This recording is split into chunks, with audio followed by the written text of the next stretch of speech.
بسم الله الرحمن الرحيم تبارك الذي بيده الملك وهو على كل شيء قدير الذي خلق الموت والحياة ليبلوكم أيكم أحسن عملا وهو العزيز الغفور الذي خلق 7 سماوات طباقا ما ترى في خلق الرحمن من تفاوت فارجع البصر هل ترى من فطور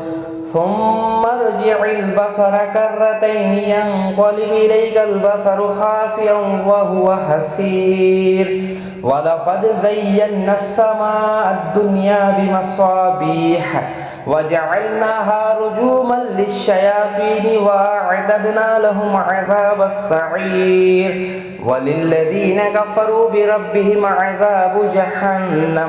وبئس المصير إذا ألقوا فيها سمعوا لها شهيقا وهي تفور